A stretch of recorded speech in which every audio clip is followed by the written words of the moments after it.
I'm Nate Eaton here with Candice Cooley. She's the mother of Dylan Rounds, who has been missing for nearly 2 weeks now. It is such a puzzling story here. Yes. We've got a 19-year-old handsome young man who was raised in eastern Idaho, Twin Falls area, kind of back and forth, both areas. And he was last seen, heard from, about 2 weeks ago in Utah. Lucin, is that how you say it? Yeah, well, that's where his farm is. We got a phone call, but we don't know if he was there. Okay, so why don't we go back to the beginning when he first disappeared. Were you in touch with him before then? Yeah, so I spoke with him on Thursday, and his dad, Justin, spoke with him Thursday.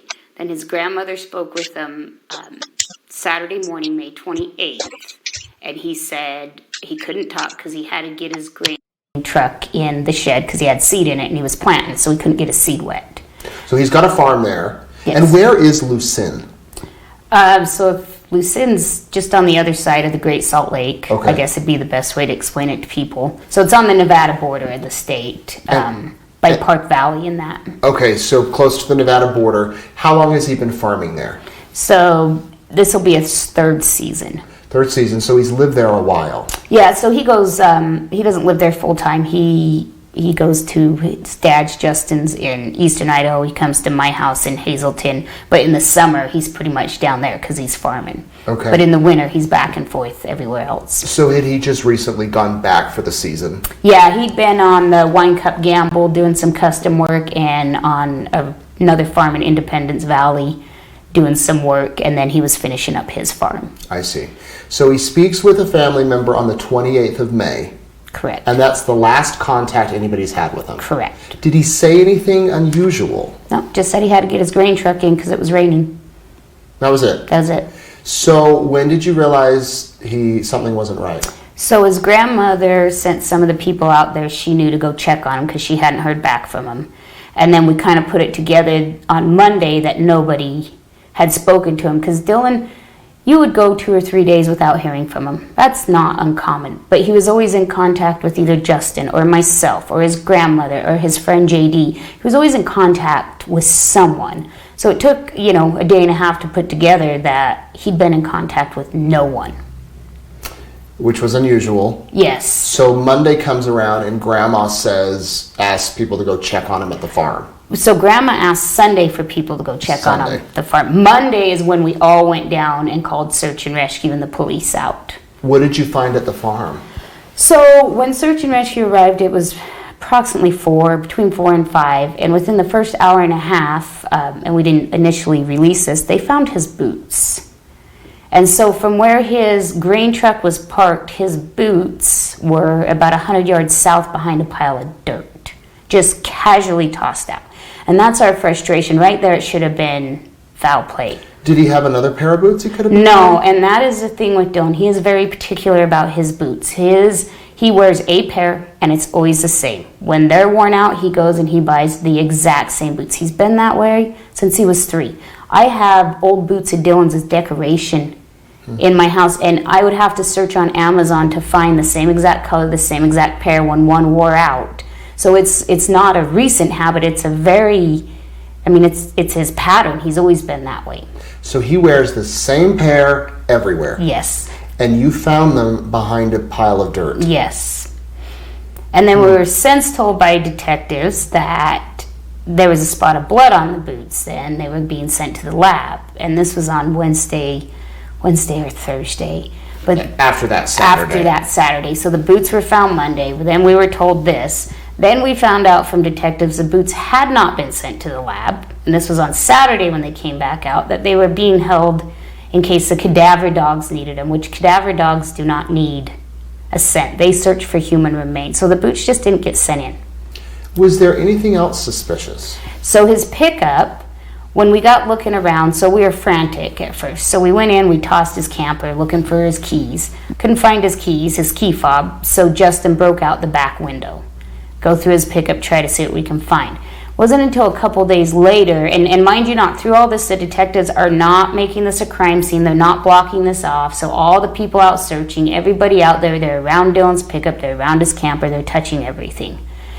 There's no tracks. So in Lucin that weekend, it was raining, and you're in the middle of a desert, and tracks are everywhere when it rains. Dylan's pickup has been pressure washed. And we didn't catch it in the first couple days because we were just frantic. We weren't even thinking about it. But then we had some people from Utah come forward, and they were cavers, and they were out there that weekend, and she called me, and she gave me a bunch of great information, pictures about the weather, what the landscape looked like with the puddles. And when we pulled in Monday, we left tracks. We still had tracks. It was still that wet. There's nothing behind Dylan's pickup. There is no track that it had moved for weeks. We know it had, but there's no tracks. There's no mud on the tires. There's no mud on the rims. But one place they missed was the wheel wells. So the wheel wells are full of mud, like it had been driven in the rain, and we have videos of it. But the tires, the pickup, there's no, you should have mud on the side of it. There's nothing. It's been cleaned. So it's like someone drove it somewhere and then parked it back where it was and cleaned it spotless on the outside. And the other thing is so Sunday we said, we're going to move Dylan's pickup out if, at this point the big search and rescue party had been out there that we organized.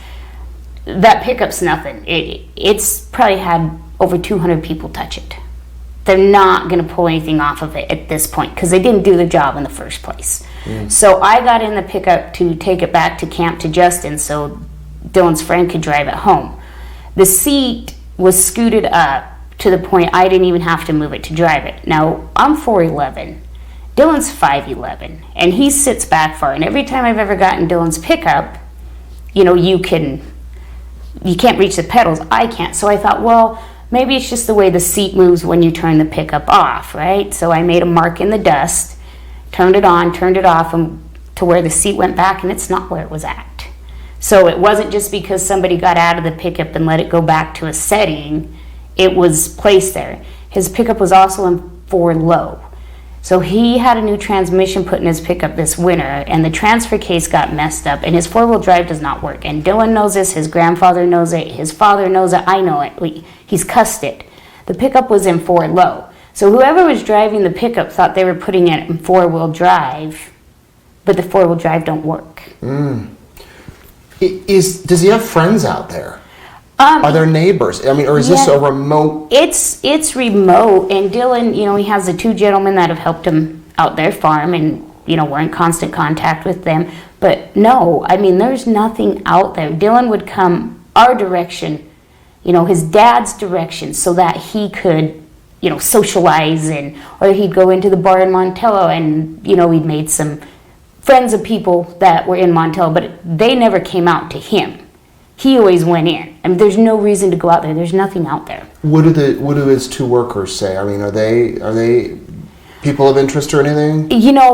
Really, that's the problem. Is until the police start actually questioning, really questioning people, we can't say anything because we have nothing. Nobody's got a story locked into place. Nobody, you question a person and then it's like, well, that doesn't make sense. Like you said this, but the evidence says this. So they haven't done any of that. What about his phone or wallet? No wallet, no phone. The officer who initially I talked to on Monday, he did get a ping on his phone. It was at 3:41 Saturday. And off the tower, so it just, the last tower ping, and it's like a 15.4 mile radius is where that ping could have been. Now, his farm is in the ping. So our first assumption was he took his grain truck, he parked it, he didn't have a ride, and he took off walking back to his camper, to his pickup, which is 5 miles. But then we found the boots. Obviously, that's not the case because he wouldn't go 100 yards one direction and throw his boots to walk 5 miles in the other direction. Likely in rainy weather. Yeah. Because it was raining. Yes. And the boots, even the officers, when we found the boots, when Search and Rescue found the boots, and Box Elder County Search and Rescue, they were amazing. They have not dropped, they were good. They were out there right away. But they gave it brought the sheriffs out, and Justin and I, they took us out to look at the boots. Justin's his dad. Yes. Okay. And instantly we knew those are Dylan's boots, but they even said they haven't been out here more than 2 or 3 days, 3 days at the max. Well, last time we heard from him was Saturday, and he wears the Georgia work boots, the yellow ones that discolor, and Even if we wouldn't have found them for a day or two after sitting in the rain, they probably would have been so discolored they would have looked super old. They just don't hold up well on the tops of them. But they looked fresh. They weren't faded. Yeah, and they had loosened dirt all over them, that alkali, sandy type of, you could tell. I mean, it was loosened dirt. You could tell he'd been out there in them. Was he living there at the farm, or was he staying in like a trailer? So he had a camp trailer. He had a camp trailer that he was staying in. Yeah. So there was some rumors going around, even some flyers going around with a person of interest, this mysterious man that he apparently had a run-in with, who asked him for a ride? Yes, so it was Chase Venstra, and I mean, it's been everywhere. So Dylan called me on Wednesday. I was at work, and the Wednesday before? Wednesday, May 25th, Dylan called me, and he's like, "You'll never believe what happened, Mom." So he tells me this story about this guy running out of the middle of the desert. Looks like he's been out there for days, bloody, scratched up. So when we came into town and I had that information, I'm trying to figure out who's this guy he had this run-in with. Well, Dylan told me he did not give him a ride. He said he had no shoes on, he did not give him a ride. So immediately, everybody saying that was Chase, and Chase did it. Chase made Dylan disappear. I mean, it was just instant. So we're just getting out there. We're fresh on this. We're trying to figure out what the heck happened. So we start trying to locate this Chase, and it's not happening. So that's when we put up the flyer, like, let's find this guy. He began calling into Box Elder County Sheriff's Department, saying, "Hey, I wasn't there. I can tell you how I can show you I wasn't there." Then the detectives came out and spoke with Justin and I at camp, I think Thursday, and Chase had finally reached out to me personally. He called me. And he said, "It wasn't me, Candice," so he's giving me his story, and, I'm taking it with a grain of salt just listening, because I don't know, I don't know this guy, I don't know what he's capable of, I just know he's reached out to me. Mm-hmm. So when the detectives got to the camp that night, they sat with Justin and I in my parents' camp trailer, and we were talking, and I said, Chase is on standby, he wants to talk to you guys. They said, "We know, he's been calling in all day, we just haven't talked to him." So here we have this person of interest that is trying to get a hold of the sheriff's office saying, "Hey, I want to talk to you guys." And the sheriffs are blowing him off. Don't even transfer him, don't even get him to the detectives, don't call him back.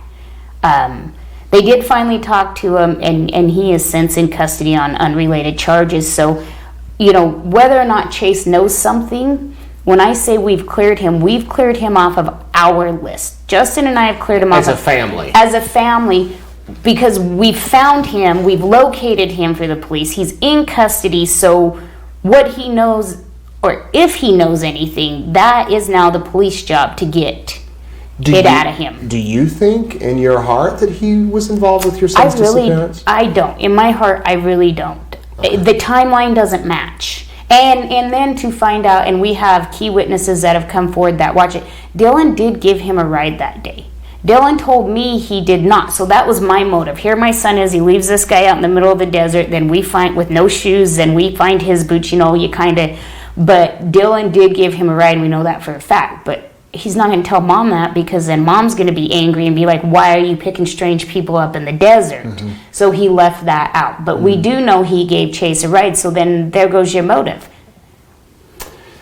Did Dylan have a girlfriend out there? No. Or here that may have been revenge or anything like that? No, Dylan was pretty much all about farming. I mean, he might have had gals he chatted with or whatever. I don't really know. You don't really tell Mom that. But that wasn't his focus. Was he on social media at all? Yes, and just so everybody knows, and make sure we get this out here for the people who were on his social media, his phone is active. We have since got another phone that my cousin reactivated under Dylan's number to hack into all of his social media. So we are in his Snapchat, we are in his Facebook, we are in his internet searches, we are in everything, and there is nothing out of the ordinary.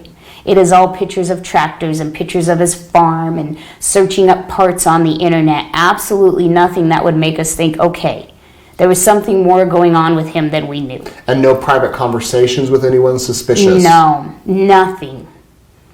So it kind of freaked everybody out when his phone came active yesterday, and I should have. But that was because you guys did it. That was because we did it, yes. So do you know on his phone if the last call made on his phone was to Grandma? Yes. That Saturday. Yeah. When he said, I got to go plant. Yeah. Yeah, we've pulled all of those phone records.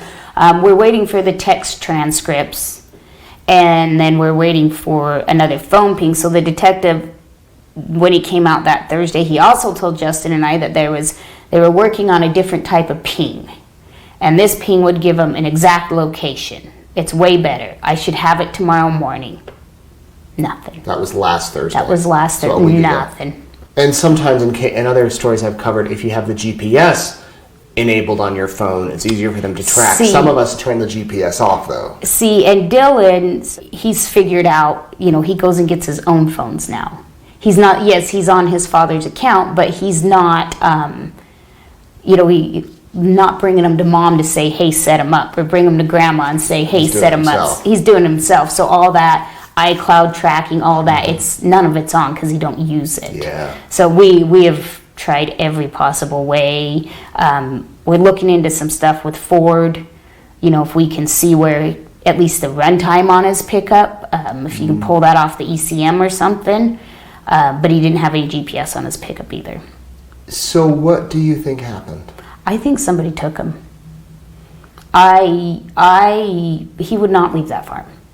Somebody somewhere knows something, and it's so eerie out there, and people are so standoffish. Nobody really wants to, it's like you got a lot of people who want to say something, but they won't. But, Dylan's patterns, everything he did, it's so normal. It was the same pattern all the time.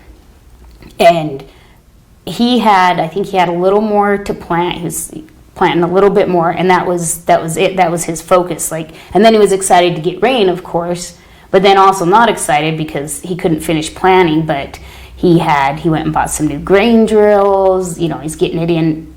He didn't leave that place willingly. And we don't even know, and that's why we're begging for Nevada to help us, because his last physical sighting was in Montello, not Utah. Montello, Nevada. And just right over the border. Right. We don't even know if he made it back.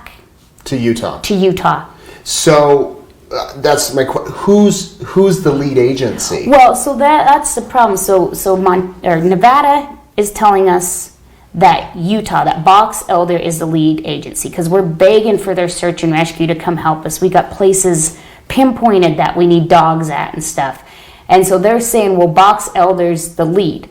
Box Elder's saying, well, there hasn't technically been a crime, so we can't go and cross over. So we're getting this state line mess that it's like you tell in the email, we're not asking for a tactical team. We're asking for Elko Search and Rescue to come help us on the Montana side. Utah has helped us on the Utah side. We have covered it. We're now moving focus, especially after we know for sure he was seen last in Montello. We do not know if he made it to Montello. I mean, we know he wasn't the last one to drive his pickup. Who's to say he was the last one? He was the one to even move the grain truck. But we need help searching out there. We're not search and rescue. We're not professionals. I mean, we've had an outpouring of support and air support, and it's been amazing. But we need the dogs, and we need the people who know the terrain, and we need these guys to be out questioning the town. What have you seen? But we're just getting no help. We're getting nothing. You mentioned the air searches. Nothing seen from the air? Well, so we did see when we flew with York, we seen there's a big wash. And I mean, we landed the chopper in it. It's that big. And it was searched right to the Utah border. And then searching state lines again. And then our search party, they did some of it. You didn't realize how big it was, but... and I put the video on Facebook yesterday when we're in the chopper, and you can see the single pickup tracks. It's just one pickup that heads out that goes clear to the wash. The tread is similar to Dylan's, but we need law enforcement out there to take, is this Dylan's tread? Was this? Because if it was, that pickup had to be out there sometime late Sunday afternoon until we arrived sometime on Monday because of how deep the track, and the rain doesn't some, but it couldn't have been out there Saturday. It was raining too hard. You couldn't have been in that wash. And And then they go clear to the end of the wash. They stop a couple places, and it's interesting because as we're flying this, there's marks where the pickup's fishtailing. So it's fishtailing. They're in a rush, but it's clearly not in four-wheel drive the way the tracks are. But we can't even get them to help us with that. And I mean, we're not asking. All we want is a cadaver dog to run it, because the way the walls slough off from the rain, I mean, there's huge slides that you're talking 3, 4, 5 ton of dirt that you can just kind of nudge your pickup up to and disturb the ground, and it just sloughs off after rain. So we're just let's get some dogs out there and run that, because unfortunately, and I hate to even say anything like it, but we were told by locals, well, if you ever want to get rid of anybody in this area, you just wait till it rains and take them to the wash. Yeah. Wow. But we can't get any help. I have a lady in Pocatello that I think is going to help me with her cadaver dog. But as far as law enforcement, I mean, we've been begging Elko. They told me they'd send out Bureau of Land Management to check out 2 very specific spots that we got tips on that really need to be checked. And in the BLM would be a great asset as far as, searching, and they know. But Elko County Sheriff's needs to be out there, and they need their search and rescue out there. They don't need to call BLM and make it their... it's not their case. It's not their responsibility. It's the sheriff's responsibility. But once again, that was on Monday, and here we are Wednesday. We've been Thursday. Here we are Thursday, and still nothing. So you're wanting Elko on the Nevada side, Box Elder on the Utah side. If they could somehow just come together, do a massive search, get the dogs out, get the people, maybe people on horses or ATVs, however these searches go. And I'm sure there's people that want to volunteer to help, but is it one of those that if you head out there, do you want volunteers? Yes, so I'll put a post on Facebook. We're going to organize another search starting Friday. We'll probably start a little tomorrow, but the big push on Saturday. Again, the weekend. And so we're hoping in doing this and putting it out there that Elko will step up and be like, okay, you guys need the resources, because Weber County came out after Box Elder. Weber County was out last Friday. And Weber County, Utah. Yes, and they did an amazing job. They did have a dog, and they had a chopper, and they had a ton of people out. And but that area, that specific Utah side that we were focused on, it's been covered. Even all the choppers say it's unreal. You can't go anywhere without a track. I mean, we have covered and covered and covered. Now we need to move sides. So you've searched his whole farm? Mm-hmm. Nothing. Yeah, nothing. Except the boots. Except the boots and his pickup. My gosh. You look at this handsome kid. I mean, I say kid because he looks 12, 13. Looks like an innocent young man. Dylan Rounds is his name. We're going to put his picture on the screen here. He's 19. When's his birthday? August 1st, 2002. August 1st. 5'10", around 160 pounds, brown hair and eyes. Obviously, his boots are still at the house, but his wallet's gone and his phone is gone. Mm-hmm. Car keys? Truck keys? Key fob's gone. Key fob's gone to the truck. Yep. All right. What should people do if they have information?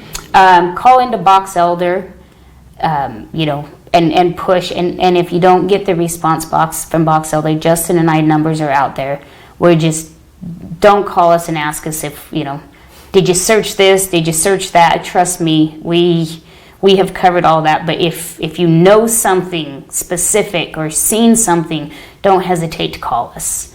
It can be hard getting the tips through the police, we're learning, and then they can't share them with us. So let's hope he's somewhere, alive and safe, or maybe even injured.